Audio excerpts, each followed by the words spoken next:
Hello and welcome to my rules explanation slash part one of my playthrough of Terra Mystica using the iOS app. Let's go ahead and get started. I see here, we'll just go ahead and tap continue. We will be playing against the AI. We'll play against the easy AI. Now you see down here there are expansion passing rules. That's important for more than 2 players in a game. In the way that the passing usually works is whoever passes first gets to go first in the next round. With the expansion passing rules, the next round's turn order is in the passing order from the previous round. So if I pass first, I get to go first. Sir Lose-A-Lot passes second, he gets to go second. Amber passes third, they get to go third. Baris passes fourth, he gets to go fourth. Like I said, it's not super important for a 2-player game. Map balanced VPs is something that came out fairly recently, and in Terra Mystica there are 14 factions or races, and they're all asymmetrical. And what's going to end up happening is that some of them are going to end up being more powerful than others. Excuse me. I'm going to yawn just a couple times at the beginning of the video, and then hopefully I'll get it out of my system. So what map balanced VP's victory points does is it gives certain factions kind of a handicap based on data that the publisher used. And this, we will turn the Fire and Ice. Well, it looks like it's on no matter what. We can turn it off. Fire and Ice is an expansion for Terra Mystica, and we're going to go ahead and turn that off. It's not going to affect play. We won't have access to an extra 6 races. Excuse me. Alright, let's go ahead and get started. Loading. Alright. So, before we choose a faction, let's take a look at our map here. In Terra Mystica, this is our board, if you will. There are 7 distinct types of terrain. So you have forest, the wetlands, this red area, desert, mountains, this plainy area, and what I guess is like a swamp, some sort of pit of darkness. I'm not sure. Each faction, there are 2 factions that favor each terrain type. So the witches and the auras favor the forest, the swarmlings and the mermaid favor the wetlands, the chaos magicians and the giants favor the red hex. Those are the only type of terrain that faction can build on. So witches can only build houses in the forest. Giants can only build houses in the red zone. Oh my goodness. So, there's a fair amount of terraforming that needs to be done in this game. If we were, let's say we were the witches, spoiler alert, we will be the witches because, look, everybody's all Christmassy. Look at her with her Christmas tree staff and her Christmas hat, and even her raven's got a Christmas hat. Isn't that lovely? So, you see here, we have sort of a terraforming wheel. This tells us how much it's going to cost us to terraform each step. So if I want to be able to settle as the witches on a mountain space, it's going to cost me 1 shovel. And the shovel track is over here. Right now, shovels cost me 3 workers per shovel. The white cubes represent workers. The gold circles represent money. And these are going to represent different, I guess, sort of different cult tracks in the pagan world that is Terra Mystica. There are 4 types of resources, or I guess resources. Workers, as we said, money, priests, and magic power. So on this screen we can see if we want to increase our efficiency with shovels. So if we want it to cost 2 workers to terraform from mountain to forest instead of 3, we would pay a priest, 2 workers, and 5 money, and that would advance us up the shovel track. Now, you might be able to see here, there's also kind of a faded 6 star. Anything that is in a symbol like that is going to give us points. So when we advance on this track, we'll get 6 points. Then, once we're at this stage, we can pay another priest, another 2 workers, and another 5 money. Boom. Then our shovels are the most efficient. It only costs us 1 worker to terraform each step. Now let's say we wanted to terraform a swamp into a forest. There's 2 shovels. It'll cost us twice the amount of our current shovel step. If we wanted to terraform a desert, it would cost us 3 shovels. That's the hardest, I guess, to get to a forest. So we terraform a space into our preferred terrain type here, which is forest. And then we're going to build on it. These are our available buildings.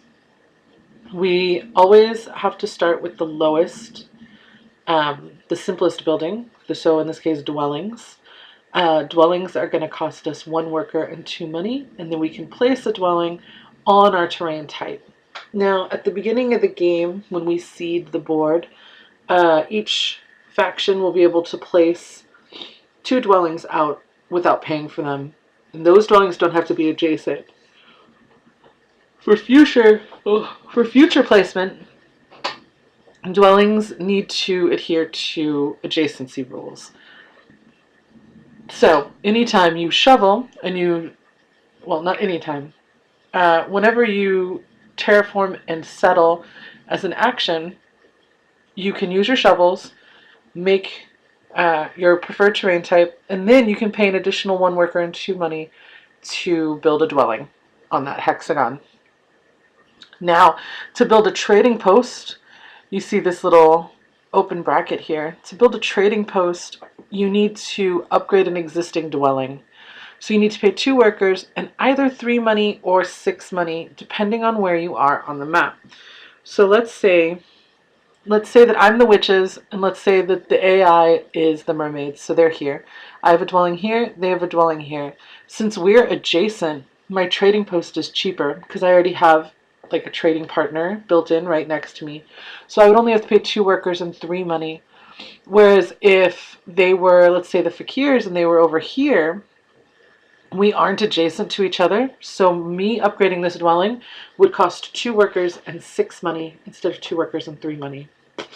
So that is the trading post. Then we can upgrade a trading post to either a temple or a stronghold. So let's do a stronghold first. It costs 4 workers and 6 money. You get to place this guy out. There's only 1 of them in the game. And then it'll free up this action. Let's talk a little bit about what these do. Forgot to mention, each building on the board, except for this guy, is going to produce something during the income phase. So there will be 6 action rounds. Before each action round, we'll have an income phase. Anything that you have revealed that has a hand open with its palm to the sky and then a resource over it, you will receive that during the income phase. So for each dwelling you have out on the board, you will get a worker, except for this last one, because nobody cares about that last one. If you have a trading post out on the board, you'll get 2 money and a power, or if you have either of these out, you'll get 2 money and 2 power. When you're placing buildings out on the board, you always go left to right. So you place this one out, then this one. If you upgraded to this, the trading post that you used to upgrade would go back to this spot. The stronghold is going to give you an income of 2 magic every turn. And then this is just an orange octagon action. An orange octagon action is the same as a regular action, except it can only be performed once per round. You can build as many dwellings as you have land available to build, and as long as you have the resources to pay for it. But this action you'll only be able to take once per action round. Now let's say you want this trading post, you don't want to upgrade it to a stronghold. You want to get over here to the magic side of town. So you can upgrade it to a temple. That'll cost you 2 workers and 5 money. For income, you'll get a priest, and you'll get a favor token. We'll talk about favor tokens in a minute. And then, you know what? Let's go ahead and talk about favor tokens now.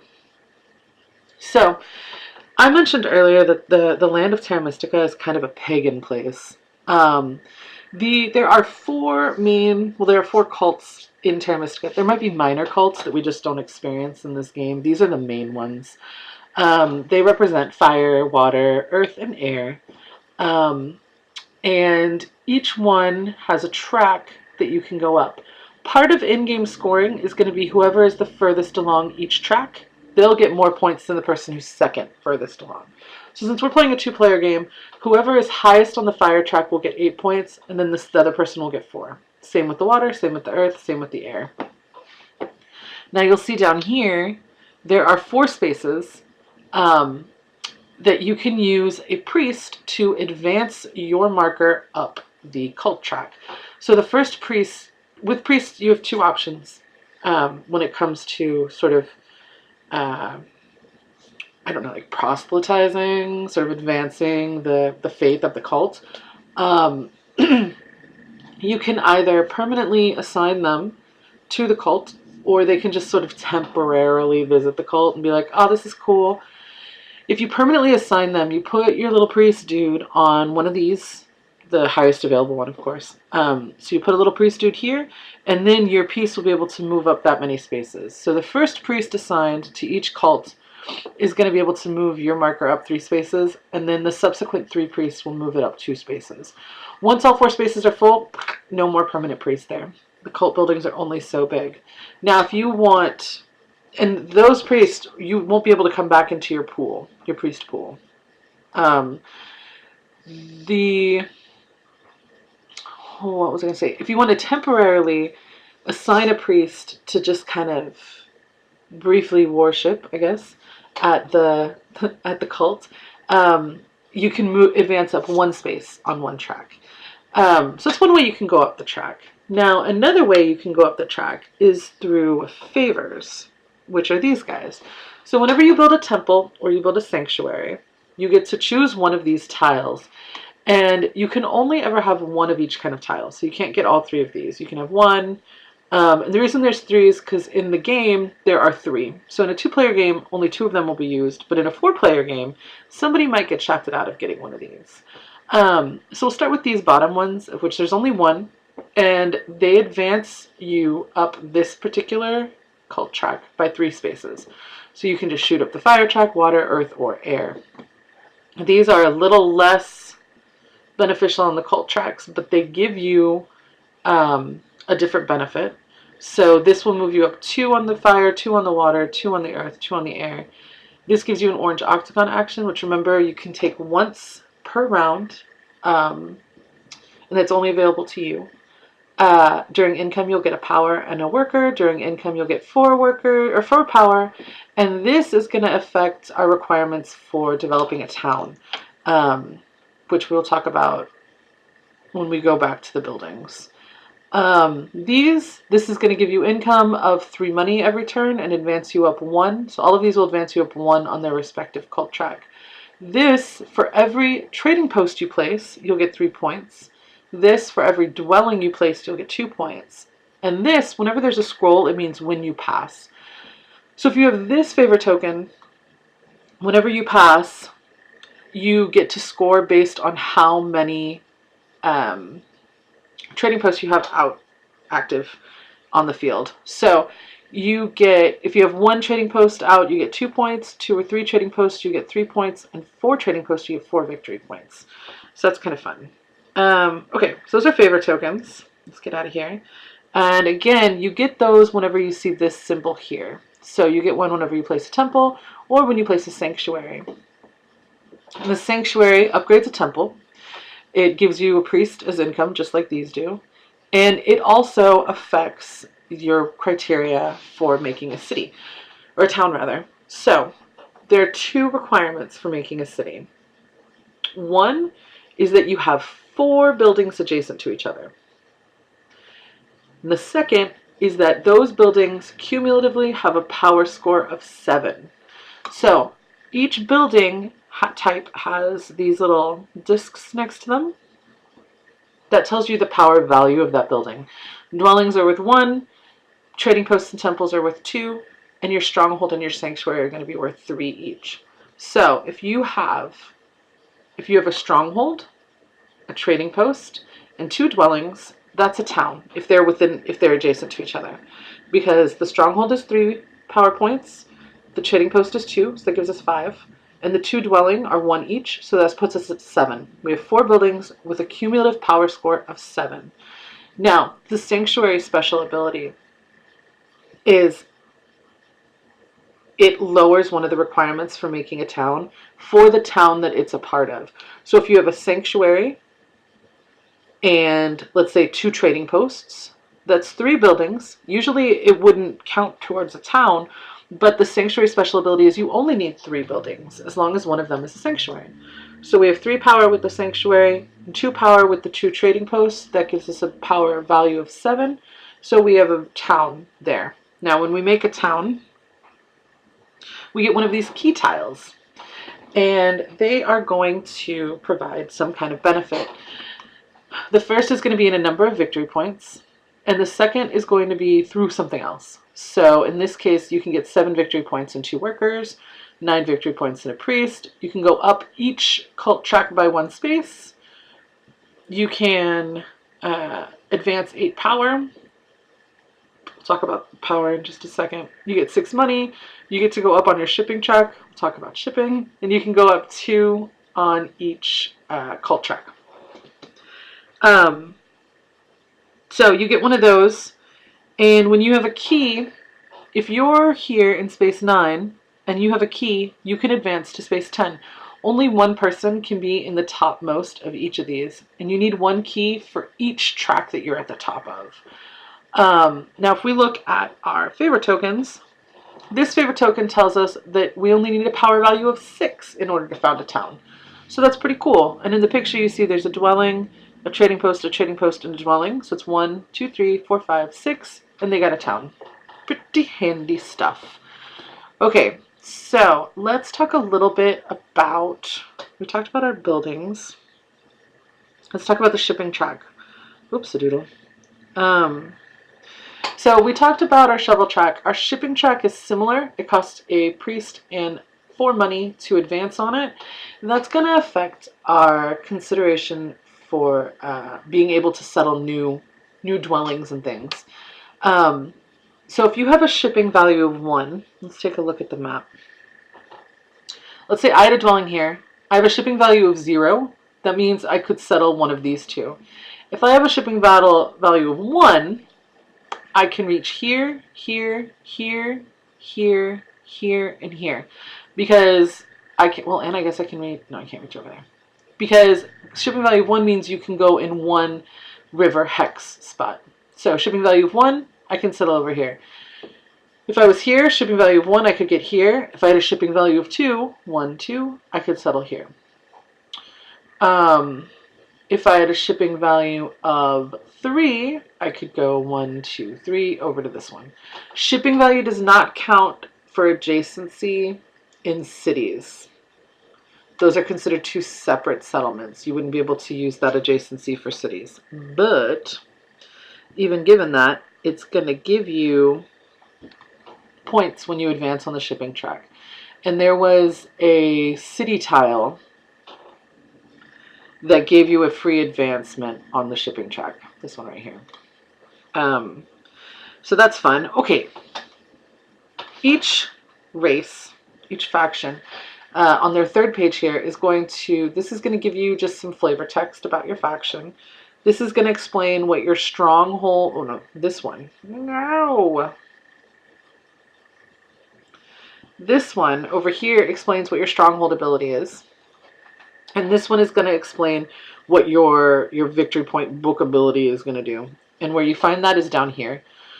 So the witches, anytime they make a town, they get 5 extra points. It's pretty neat. Now our stronghold ability, this guy up here, this orange ability, because we're witches, we can fly. So adjacency doesn't always apply to us. We can, once per action round, after we build our stronghold, we can fly to any forest tile on the board and place a dwelling on it for free. It's pretty neat.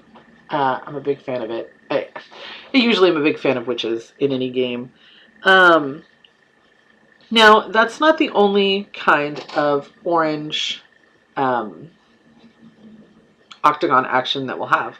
We also have these orange octagon actions, and they cost a certain amount of power for each one. Now, these are communal, but they can still only be used once per action round. So if I took this one, the AI wouldn't be able to take it. So let's see what these are. 3 power to build a bridge. Now, bridges are going to count towards town making adjacency, whereas shipping doesn't. So think about that. Each faction is limited to 3 bridges each. 3 power to get a new priest, 4 power to get 2 workers, 4 power to get 7 money, 4 power for a shovel, 6 power for 2 shovels. Whenever you get more than 1 shovel, you can choose to either double shovel 1 space or single shovel 2 different spaces. The rule for that, though, is let's say that I'm here and I have 2 shovels. I can only shovel adjacent to where I started the round with. So I could shovel here, but I wouldn't be able to shovel down here because I started up here and it's not adjacent. So let's talk a little bit about how we get that magic going, which is over here. We have 3 magic pots, 3 magic bowls. Magic is weakest in 1, and then we sort of focus it. We move it up to 2, we focus it, we move it up to 3. We can spend it from 3. So we can use those communal magic actions that we just looked at, or we can take any of these actions on our turn. We can spend 5 power for a priest, 3 power for a worker, or we can exchange power for money on a 1-to-1 basis. Also, at any point in time, if we have a priest but we need a worker, we can downgrade him to a worker, or we can exchange a worker for a gold. Slightly problematic, but it's okay. I'm not going to talk anymore about it. So whenever you see an arrow going like this, particularly during income, it means you get to move that number of power from your lowest bowl that has power to the next highest. So if I had 2 power here and 3 power here, and I was able to move 4 power, I would have to move the 2 from here up to here. So now I have 5 power in bowl 2, and then I can move, I still have 2 more power movements, so I'll move 2 to bowl 3, and then I'll have 2 power in bowl 3 that'll be ready to be spent. Now, you can, let's say I have 8 power in bowl 2, and I want 4 power to spend. I can't spend it out of bowl 2, so what I will do is I can burn 1 to move 1 up, and that means taking 1 out of the game permanently to advance 1 here.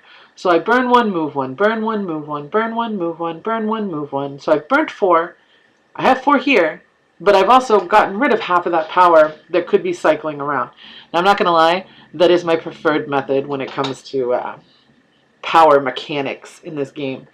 Over here, this is our current inventory. We currently have no workers, no gold, and no priests. I think that about covers it. Oh, let's look here.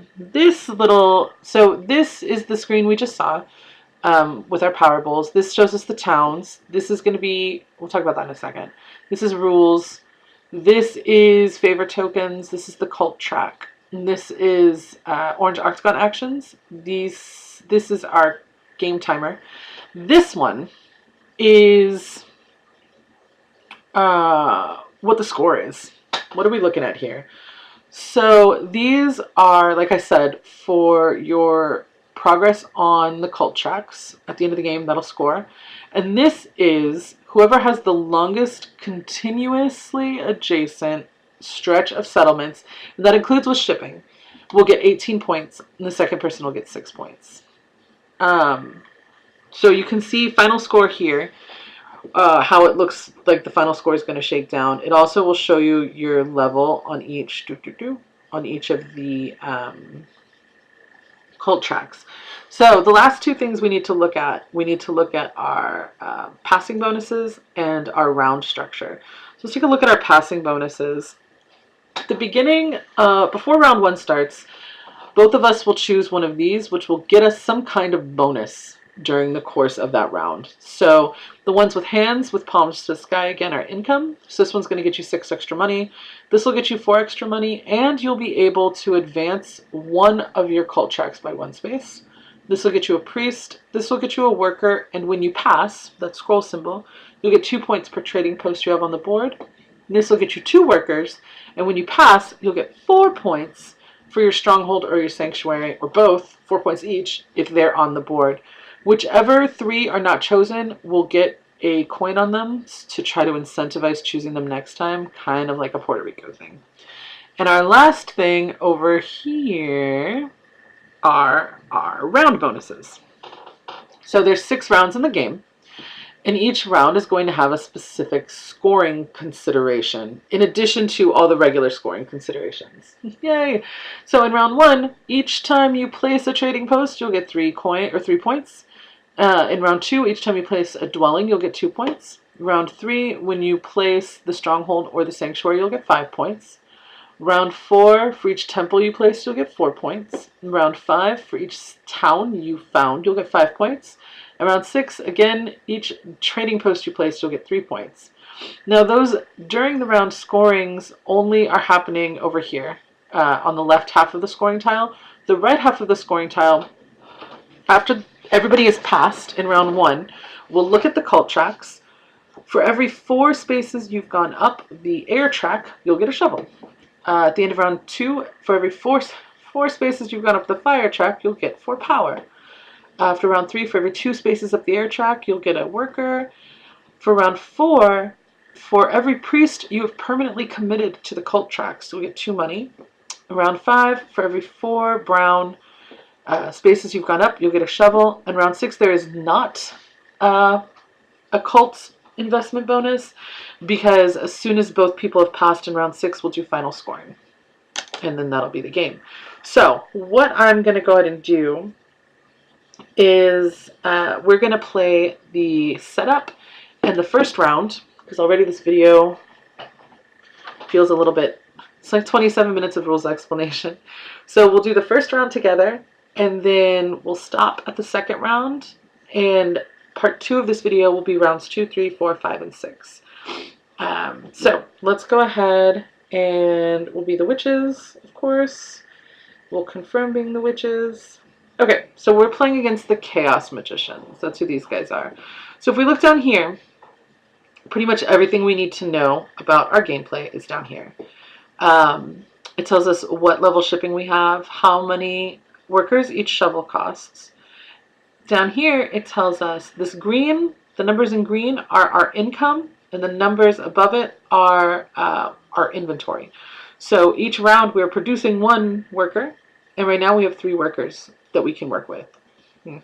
We are making no money, but we have 15 money now. We are making no priests, and we have no priests. And we're starting out on space 2 of the air track, whereas the Chaos Magicians are starting on space 2 of the fire track.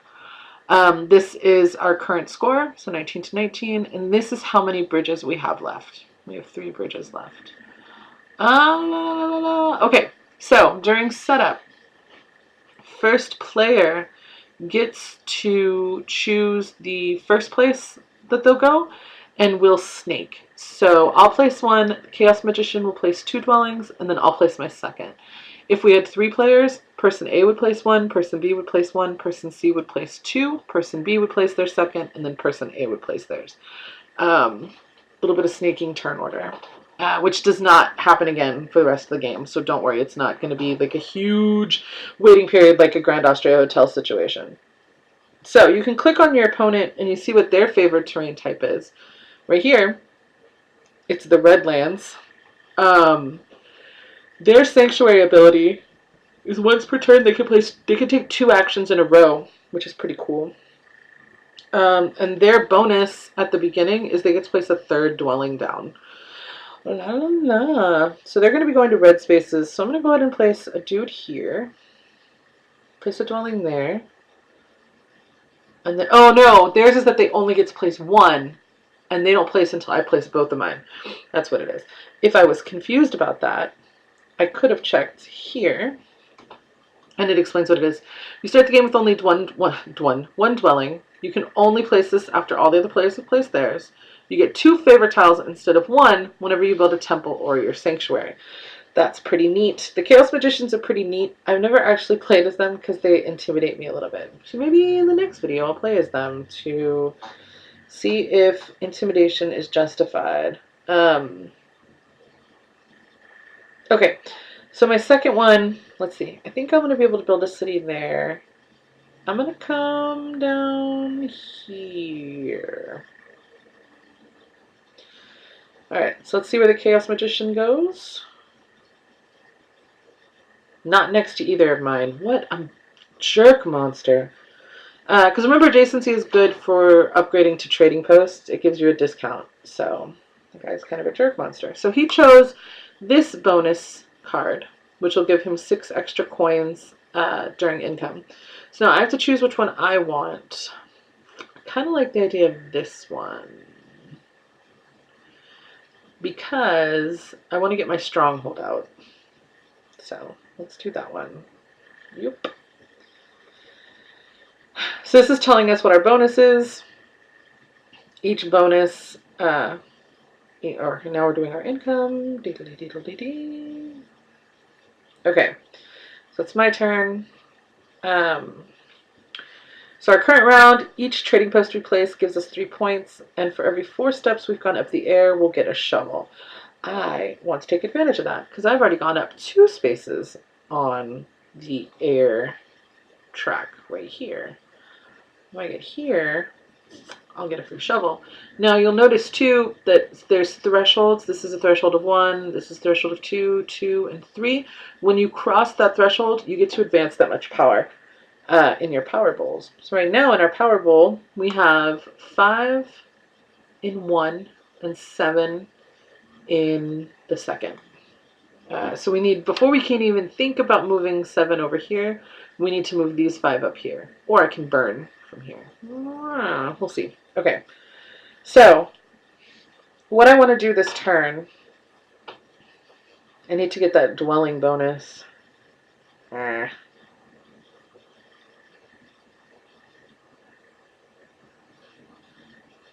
Okay. We will upgrade this guy. Oh, before we do that, if we click on ourselves here, this will show us all of the possible actions we can take. So in this case, we can terraform and build. That's what this one means. This one means increase our shipping, increase our shovel. We can't do either of those because we don't have a priest right now. You can see over here, no priests. We can upgrade an existing building. We can send a priest to the cult track. Again, we have no priest, so it's got an X on it. We can take a communal orange octagon action. We can take a personal octagon action, which we have none of. Or we can pass. What we're going to go ahead and do is we're going to upgrade this one. And it's going to cost us 2 workers and 6 money. This, I don't know why it's saying this, because I have 2 workers and 6 money. I think it's just being ridiculous. So we'll pay our 2 workers, our 6 money. We'll get our trading post, which gets us 3 points due to the turn. And then we will let them do their thing. The Chaos Magicians. They built a bridge. They built a bridge here. So this is considered adjacent to this. So now they can shovel over here. That might affect...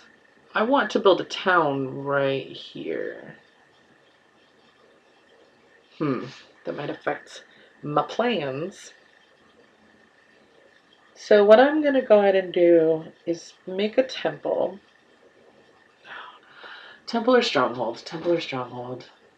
If I do the temple first, I'm going to get more money for placing my dwellings. If I do the stronghold first, I get to place another dwelling.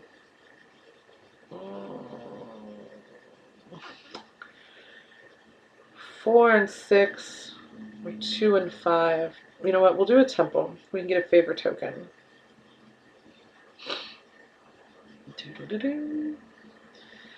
And the one that we want is this one. It will give us 2 points every time we place a dwelling. Remember, our sanctuary action is to place a dwelling for free on any forest space.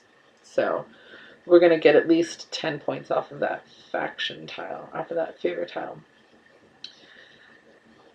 Okay, my thing is I want to be able to shovel next turn. I want to be able to shovel with that white bonus there. So I'm going to go up here and I'm going to burn 3 magic. I'll show you over here. So I'm going to burn 3 magic from here to move 3 magic here. So you see right now I have a total of 12. So we're going to burn. 1 goes away forever. 1 goes into the first. We'll do it again. And we'll do it again. So now I have 3, 4, 9 magic as opposed to 12 because I permanently burned 3 of them. But I have these 3 magic that are currently available. So I'm going to go over here and I'm going to take this priest because the priest is going to let me go up the cult track. So we'll spend those 3 magic, get that little priest to poo, see what the Chaos Magicians are doing next. They are building a trading post. I don't know why they didn't do this adjacent to me. What was I going to do?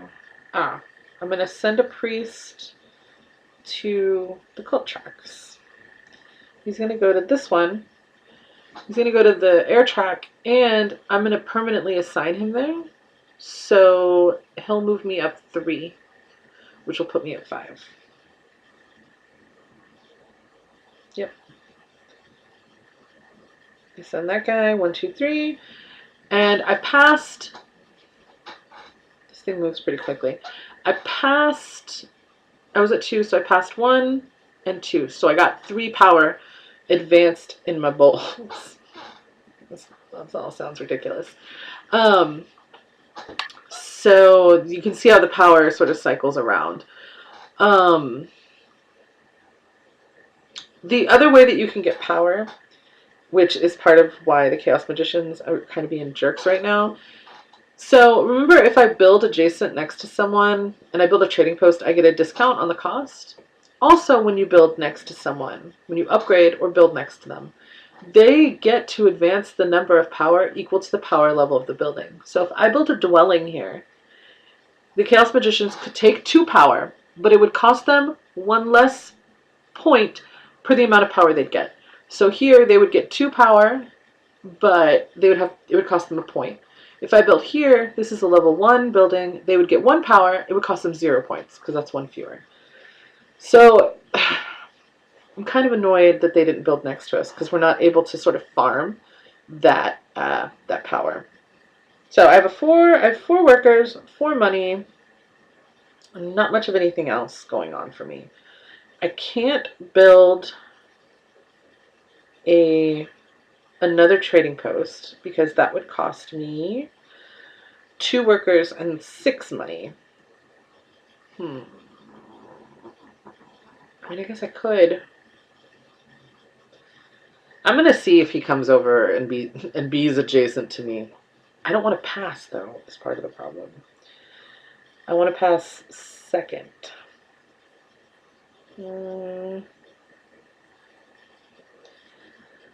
I could use those 2 workers. So those are my 2 options as I see it. I can trade in 2 of my workers for money. So I'd have 2 workers and 6 money. I could upgrade there and I'd get 3 points. Or I could use 3 of these workers as a shovel, terraform this, and then spend 1 worker and 2 money to build there. Then I'd be able to shovel there because my two shovel friendlies are the mountains and the wetlands. I'm going to get a shovel at the end of this turn. I'd like to be able to shovel there to try to keep him from taking any of this land because, again, I want to make a town on these 4 spaces. Okay, that's what I'm going to do. So we're going to go up here. We're going to trade a worker for money. No! Flippity flop. That's not what I meant to do. That was my other plan. Flippity flop. Dadgum. Because I need for... Oh, damn it. Damn it. Okay, you know what? We'll just shovel this space then. Come on. We'll just terraform... Stop. It's my turn, isn't it? Let me do a thing. Oh, I didn't... Okay, he still gets to go. That's why it's not letting me do anything. Maybe he'll pass. Oh, yes, he passed. Okay, so he passed and he had to take a new bonus thing. So he took this one, which will give him points at the end for having trading posts. I'm going to pass and I'm going to take this money because my money income is non-existent. Okay, grand. Grand. So the shoveling of that wetland is kind of a moot point right now. Okay, so I'm going to pass. I wish there was an undo button. The pass. Passing is free. I'm going to choose this card. And that's where we're going to end this video. The animations happen pretty quickly. So I don't want to get too far into round 2 in this video. So we're going to cut it here. Thank you for watching. And I'll put a link to the second video once it's posted in the information for this one. I hope that you all have a nice day.